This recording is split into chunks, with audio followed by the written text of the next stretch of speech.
Avant de rejoindre donc, j'espère, Madame McGuinness, la commissaire européenne aux services financiers, pour clore cette conférence sur l'Europe financière, je ne sais pas si Madame McGuinness m'entend, si vous êtes connectée avec nous ou pas. Bon, je vais interroger Nicolas Terry en attendant, si vous êtes d'accord. Qu'est-ce que vous avez pensé de nos échanges, à part qu'ils étaient de qualité, j'espère?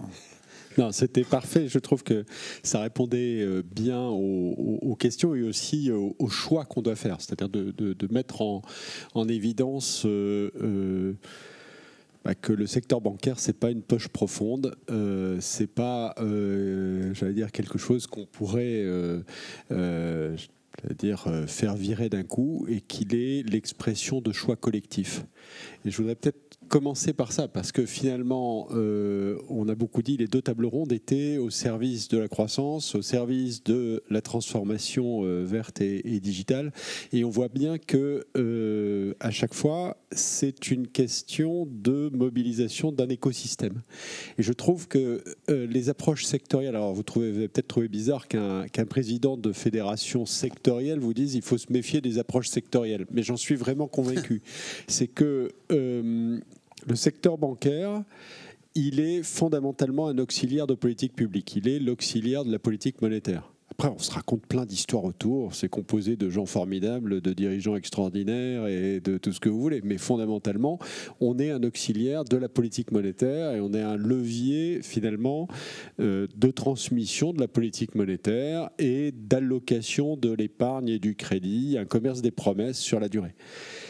Et on voit bien que cette nature de commerce des promesses qui nous définit, elle est clé compte tenu des enjeux qu'on a. Donc le premier choix qu'on doit faire, c'est de dire, finalement, est-ce que, je vois qu'aujourd'hui on reparle de planification écologique, on pourrait parler de planification digitale, on pourrait reparler d'ailleurs aussi de planification d'investissement pour la croissance.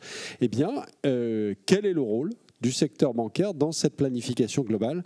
Et le rapport d'Yves Perrier là-dessus est intéressant, qui a été rendu il y a 2 mois, c'est de dire, oui, on ne pourra pas faire l'économie d'une sorte de planification sur... L'ardente obligation du plan, presque. Oui, je pense que oui. Je pense vraiment que oui. Et on voit bien qu'à ce moment-là, les considérations prudentielles, la réglementation prudentielle est un outil au service de ça ou pas au service de ça. Alors, je pense que la commissaire européenne, Mairead McGuinness, est connectée avec nous. Madame la commissaire, bonjour. Merci beaucoup de nous faire l'honneur de clôturer cette conférence de la Fédération bancaire française. On a beaucoup débattu de ce besoin d'Europe financière forte et compétitive, avec l'actuelle crise guerre en Ukraine, les dernières crises sanitaires notamment. Est-ce que pour vous, Madame la Commissaire, ça montre que nous avons besoin d'une souveraineté européenne en matière bancaire? Et j'ai employé tout à l'heure un concept qui est celui d'autonomie financière face à d'autres zones géographiques puissantes aussi. Est-ce que ce concept, vous pourriez le reprendre à votre compte?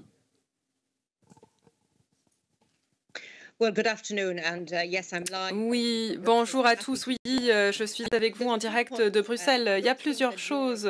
Je ne pense pas que l'Europe se fermera au reste du monde. Donc on parle d'une autonomie stratégique. Nous avons appris beaucoup de choses pendant cette guerre, mais aussi pendant la crise sanitaire, qu'il y avait des parties de la chaîne d'approvisionnement qui étaient vulnérables. Et c'était le cas avant le Covid d'ailleurs, et c'est pour cela qu'il a fallu agir au niveau de l'agenda social. Et nous l'avons très bien fait. Nous avons œuvré de manière cohérente, ensemble, harmonisée, sous la vaccin, entre autres. Et maintenant, il faudra s'atteler aux autres sujets. Donc, nous sommes très développés, mais nous sommes très vulnérables en termes d'énergie. Nous avons fait d'énormes bons en avant. Des experts ici autour ont parlé de diversification, d'efficacité et aussi d'augmenter l'investissement d'investissement dans les renouvelables. Mais il nous faut un système résilient et fort qui est l'épine dorsale de notre économie pour faire face aux défis d'aujourd'hui et de demain. Nous avons traversé une crise financière extrêmement dure et nous avons réussi l'épreuve de la Covid par la suite parce que nous avons pu canaliser l'argent public vers des individus qui en avaient vraiment besoin. On parle des crédits sous-performants et c'est quelque chose sur lequel nous continuons à travailler. Mais là, le système financier a pu offrir des solutions à la Covid. Le système financier, le système bancaire est en train d'évoluer très très rapidement à cause de la Covid, à cause de la numérisation et aussi à cause de l'arrivée des fintech, des grandes et des petites fintech. Donc il nous faut un système financier extrêmement solide avec l'innovation. Il faut soutenir l'innovation et l'évolution et aussi être conscient des risques. Je voulais également vous poser une question. C'était l'objet de nos débats pendant cette matinée ici à Paris. On a parlé de ces ratios prudentiels et on a pris exemple sur sans doute les plus connus d'entre eux, ceux de Bâle 3 notamment. Est-ce que pour vous, ces ratios financiers obèrent la capacité des banques européennes en général à investir, notamment au moment, on en a parlé tout à l'heure avec un économiste, où la croissance en Europe est en difficulté? Est-ce que ces ratios prudentiels sont des freins à la possibilité pour les banques européennes en général d'investir?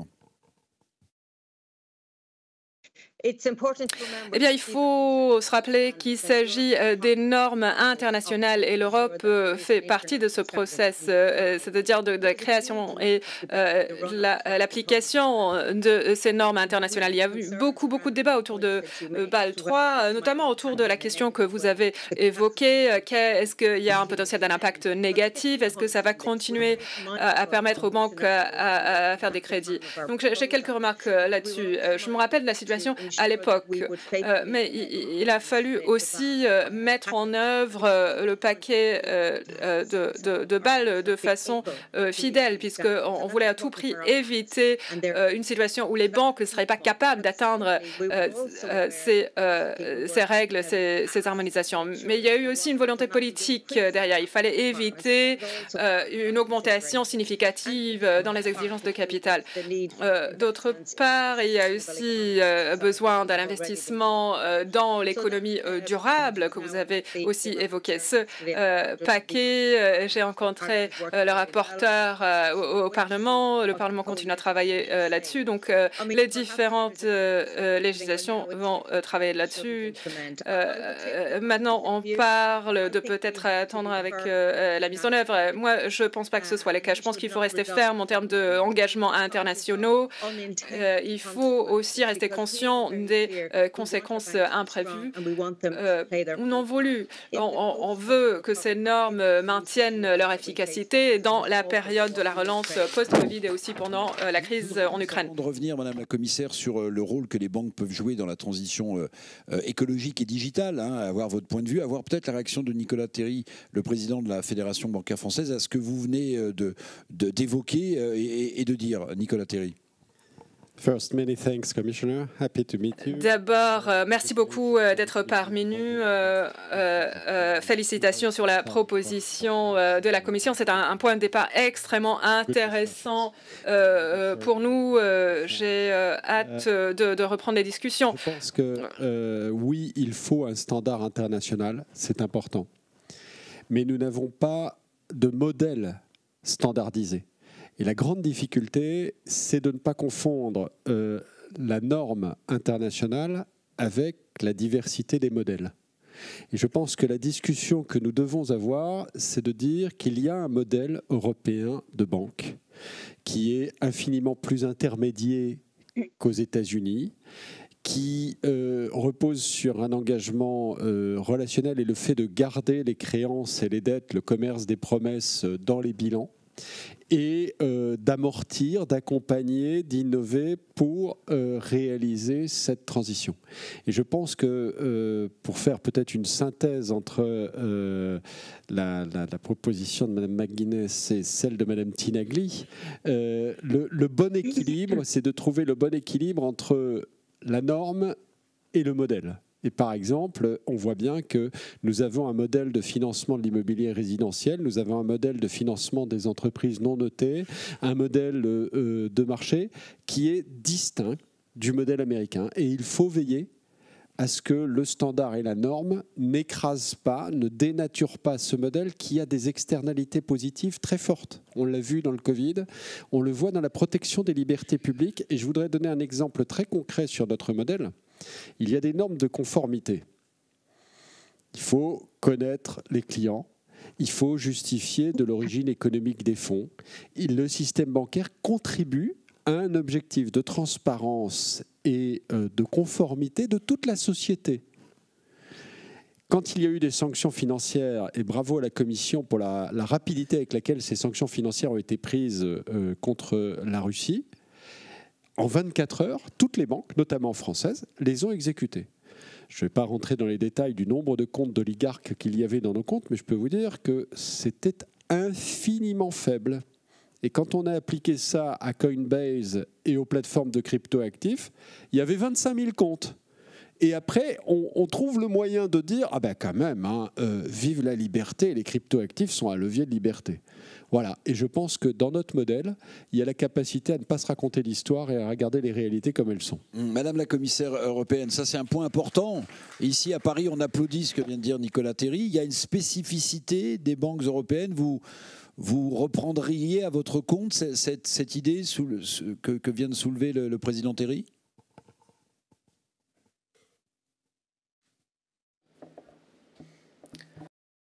On ne vous entend pas. Voilà. Un moment, s'il vous plaît, pardon.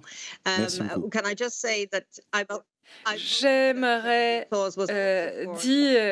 j'espère que ces applaudissements étaient aussi pour les propos préliminaires. Nous considérons, c'est-à-dire à propos de notre proposition, nous considérons qu'il s'agit d'une proposition extrêmement équilibrée. Nous étions très très conscients de la question des spécificités des crédits immobiliers. Donc nous avons écouté toutes les entités qui sont venus nous voir, vous présenter différents sujets et enjeux sur les sanctions et les cryptoactifs. Merci pour ces commentaires sur le travail que nous avons fait ici. Malheureusement, on a travaillé là-dessus avant Noël. On avait espéré éviter une guerre. Malheureusement, on n'a pas pu faire ça. Il y a eu plusieurs paquets. Le système financier a voulu vraiment œuvrer correctement et le mettre en œuvre de façon correcte, mais il ne faut pas sous-estimer vraiment le défi que ça représente. C'est un travail qui est en cours et un travail extrêmement important. Sur les cryptoactifs, depuis une semaine, regardons ce qui s'est passé. Les stablecoins n'étaient pas si stables. J'étais de plus en plus concentrée là-dessus et je suis consciente qu'il y a des jeunes générations pour lesquels qui ne sont pas terrifiés par les risques que les crypto-monnaies représentent et qui investissent. Et moi, je les écoute et je dis que l'innovation est très, très importante, mais les risques nous inquiètent. Nous avons un pas d'avance là-dessus. D'abord, la proposition sur les crypto-monnaies et les marchés avec les co-législateurs, mais aussi on regarde un autre plan sur les questions de sécurité également. Donc, nous sommes main dans la main. Je pense que nous allons travailler main dans la main. Et si j'étais sur place, je vous aurais applaudi, moi aussi, sur la question des crypto-monnaies. Il y a des entités qui souhaitent être à l'extérieur d'un domaine de réglementation, alors que beaucoup d'entre nous comprennent que si ce serait un modèle qui serait emmené à prévaloir, il y aurait un public qui voudrait qu'on intervienne alors qu'on n'a pas cette capacité. Donc, le blanchiment d'argent, tout ce travail et aussi les sanctions, tout ce travail va dans le sens d'une plus grande transparence dans cet espace de crypto. Donc, j'espère que j'aurai des applaudissements moi aussi. Oui, vous avez des applaudissements, Madame la Commissaire. Juste un petit mot, Nicolas Terry, avant de passer à la question de la transition et du rôle des banques. Peut-être pour rejoindre une remarque de la commissaire McGuinness sur la solidité par rapport à la vulnérabilité. Je suis convaincu que les banques doivent aligner 4 solidités pour assurer à l'ensemble de l'économie et de la société le service qui est attendu. La première solidité, on en parle très souvent, c'est la solidité financière. C'est l'objectif de Bâle. Il faut du capital, de la liquidité, de la gouvernance, etc. La deuxième solidité dont on ne parle pas assez, c'est la solidité informatique. Et je voudrais souligner et rappeler tous les dangers liés au manque d'attention pour l'architecture informatique. L'informatique, on a l'impression que c'est virtuel. On raconte d'ailleurs beaucoup d'histoires en disant le monde virtuel. C'est un monde extraordinairement physique. Il y a des data centers. Où sont-ils localisés ? Ceux d'entre nous qui avaient des data centers localisés en Russie ne sont pas forcément les plus heureux aujourd'hui. Ceux d'entre nous qui pensent que le cloud public, c'est un truc formidable et de mettre toutes les données bancaires partout en libre service et n'importe comment, non. Donc moi, je suis partisan, un data center, c'est localisé, c'est mainframe, c'est des grosses machines et on peut mettre du cloud dédié, sécurisé et confidentiel pour protéger les clients. Donc ça, cette sécurité informatique, elle est un enjeu formidable. La troisième sécurité, solidité, c'est la solidité écologique. C'est qu'effectivement, et d'ailleurs sur les cryptos, est-ce qu'on fait comme le Bitcoin avec des centrales à charbon pour faire tourner des centrales de minage et après on va faire semblant de croire qu'il y a un problème climatique, mais je veux dire, on est quand même formidable. On a une capacité à se tirer des balles dans le pied qui est sans limite. Et puis la quatrième solidité, pour moi, elle est fondamentale parce qu'elle est le cœur de notre métier, ce sont les libertés publiques. C'est-à-dire qu'on doit à la fois garantir le caractère totalement transparent des transactions et protéger les données, l'intimité numérique et l'intimité financière parce que c'est un élément important de liberté publique. Et donc quand on aligne finance, informatique, environnement et liberté, eh bien on sait qu'on est dans le modèle européen de banque. Madame McGuinness, un mot sur le rôle que les banques peuvent jouer, c'était la deuxième table ronde de notre conférence, sur la transition écologique et ou la transition digitale. On sait que certains pays, budgétairement, ont des difficultés à respecter le fameux pacte de stabilité, on en parlait tout à l'heure. Est-ce que pour vous, le rôle des banques européennes, en général, est essentiel pour financer l'investissement, disait la présidente de WWF tout à l'heure, nécessaire, colossal pour ces transitions? On parle de 500 milliards d'euros par an pour les deux. Eh bien oui, les sommes concernant sont tout à fait astronomiques. Les entreprises européennes dépendent des banques pour leur financement, absolument. Nous essayons de développer des marchés des capitaux en parallèle d'une union bancaire, puisque nous savons que le paysage est incomplet en termes de financement dans les États membres. Donc nous essayons de faire avancer cette vision pour plus de liquidité et plus de force dans les banques. Les consommateurs doivent avoir plus de choix. Quand il s'agissant de la transition énergétique, moi je préfère la terminologie de durabilité, d'une économie durable. Bien sûr, on parle de grandes sommes d'argent, la numérisation, bien sûr, ainsi que le coût de la cybersécurité. Mais il faut le voir, l'envisionner en tant qu'opportunité. Ici, à la Commission, nous essayons de guider le financement privé vers cela. Nous travaillons sur la durabilité, le reporting sur la durabilité dans le privé des corporates, des grands groupes.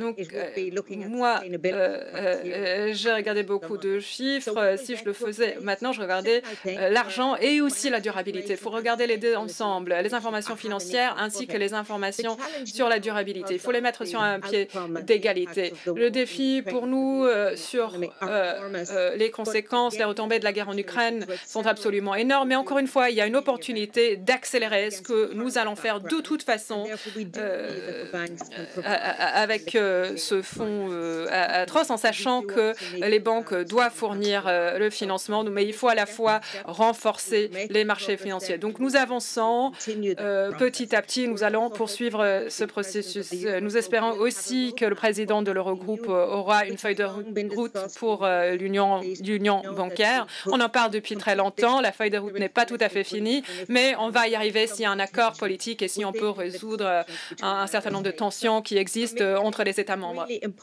Donc pour moi, il est extrêmement important d'avoir des banques fortes, que les banques avancent avec les temps et les tendances, et elles le font. Elles ne se limitent pas aux services, elles font face à une concurrence sur la base du marché, mais c'est tout à fait crucial pour les PME en ce moment. Et j'ai bien remarqué leurs efforts pendant la crise du Covid, et cela a été très largement apprécié. Vous avez aussi évoqué la question des cybersécurité. Je pense que chacun d'entre nous a reçu des messages intempestifs et il s'agit d'une fraude. Et nous savons que la guerre arrive de différentes façons. Il n'y a pas que la guerre physique et les retombées atroces de cela. Il y a aussi des cyberattaques.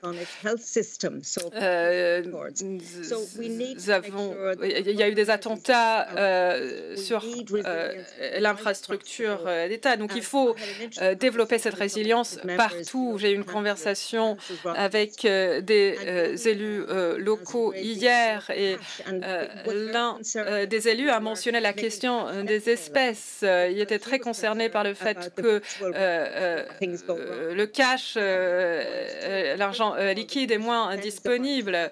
Je voudrais dire chose d'abord que la Commission défend la disponibilité du cash, d'argent en espèces. Et nous faisons tout pour créer de la résilience dans le système financier. Mais c'est un travail en cours, ça avance tous les jours. Mais alors que nous avançons avec les technologies, les criminels ont un pas d'avance, voire deux. Et c'est un vrai challenge de développer cette résilience et de résister contre ces cyberattaques. Merci Madame la Commissaire. Quand j'écoute la Commissaire McGuinness, Nicolas Terry, j'ai envie de formuler une question comme ça. Alors je ne sais pas comment vous allez la prendre, mais on se dit, mais en fait, une Europe forte, indépendante, souveraine, c'est un peu la clé des sujets qu'on a abordés ce matin. Je poserai la même question pour conclure à la Commissaire. Qu'est-ce que vous pensez de ma formulation, Nicolas Terry? Une Europe forte, indépendante et souveraine. Sur la formulation, plein accord. Après, la question est le comment. Oui. Parce que pour l'instant, et je confirme que la Fédération bancaire, et à titre personnel, pour ce qui me concerne, il y a un total soutien pour une Europe telle que vous la formulez. Total soutien. Après, la difficulté que nous avons dans les débats, c'est que alors les Français sont les spécialistes mondiaux, ils adorent l'Europe quand elle est française. Mais je constate que c'est sur ce sujet-là qu'ils ont fait ils ont eu le plus de succès. C'est que la Belgique, l'Irlande, le Luxembourg, la Tchéquie adorent l'Europe quand elle est tchèque, belge, luxembourgeoise, irlandaise, etc. Et donc on a une union bancaire où le paradoxe, c'est que on a gardé les 27 États membres et on a rajouté le 28e qui est l'Europe. Et donc, comme l'a très bien dit Christian Ossieg, par exemple, aujourd'hui, pour ce qui concerne le crédit mutuel, la vie est plus compliquée, plus difficile, moins fluide et moins simple avec l'Europe qu'elle ne l'était avant. Ce qui est quand même un grand paradoxe, parce que l'objectif de l'Union européenne, c'est de créer un level playing field, de créer une coopération et de ne pas avoir ce qu'on a aujourd'hui, le 27 plus 1. Et moi, je suis pour que le 27 se fonde dans un et pas viennent s'ajouter. La deuxième remarque, alors je ne sais pas si vous aimez le football, vous connaissez la théorie de Gary Lineker. Hein, le foot, c'est un jeu qui se joue à 11 contre 11 et c'est l'Allemagne qui gagne à la fin. Et alors ça a un peu changé pour les plus jeunes, mais les gens qui ont connu Séville comme moi, bon voilà, je ne vais pas rentrer dans le football, mais ce qui me frappe, c'est qu'il y a un théorème de Gary Lineker dans l'union bancaire. C'est que c'est un jeu qui se joue à 27 et c'est les banques françaises qui payent à la fin. Et ça, c'est pas l'union bancaire forte, compétitive, productive que vous évoquiez. On s'est fait rouler dans des proportions indécentes sur le fonds de résolution. Eh bien, on va être très clair, nous, on ne veut pas d'une union bancaire où on se ferait rouler de nouveau. Voilà. On peut se faire rouler une fois, ça arrive, c'est cher, mais se faire rouler 2 fois, c'est à ce moment-là une autre question. Voilà, je suis un peu brutal, mais je souhaite juste que Lineker soit démenti dans l'union bancaire autant qu'il l'a été dans le football. Voilà, je vais laisser le mot de la fin à la commissaire européenne aux services financiers, Madame Guinness. Alors, vous pouvez réagir sur ce qu'a dit le président Terry ou pas, ou tiens, prendre appui sur ma petite formulation qui va peut-être vous aller. Une Europe forte, souveraine, indépendante, qui nécessiterait une forme d'autonomie financière. Voilà, je commencerai par là, puis terminer si vous voulez répondre au président Nicolas Terry. Eh bien, la clé au succès de l'Europe, c'est que nous sommes fortes. Nous sommes forts en Europe, mais il s'agit de l'unité dans la diversité. Et moi, je considère que l'Europe est toujours un projet en cours pour revenir à l'union des marchés financiers, l'union bancaire. Dans les traités, il y a plusieurs décennies, on parlait d'un marché des capitaux en Europe, liberté de capitaux en Europe. Il y a énormément d'opportunités, de potentiel autour de cela. Je reconnais ce commentaire sur la France et l'union bancaire et je sais que cela doit arriver, je pense que cela va arriver, mais peut-être que c'est les temps qui ne sont pas tout à fait contrôlés. Lorsque l'on parle d'indépendance, de souveraineté, de robustesse, oui, souveraineté, oui, mais pas à l'exclusion des autres. L'indépendance, oui, mais pas à l'exclusion des autres, car l'Europe a un rôle à jouer au niveau global, et pas des moindres, dans le soutien de ceux qui ont besoin de soutien, mais autour des valeurs de la démocratie et de l'état de droit. Je ne crois pas que l'Europe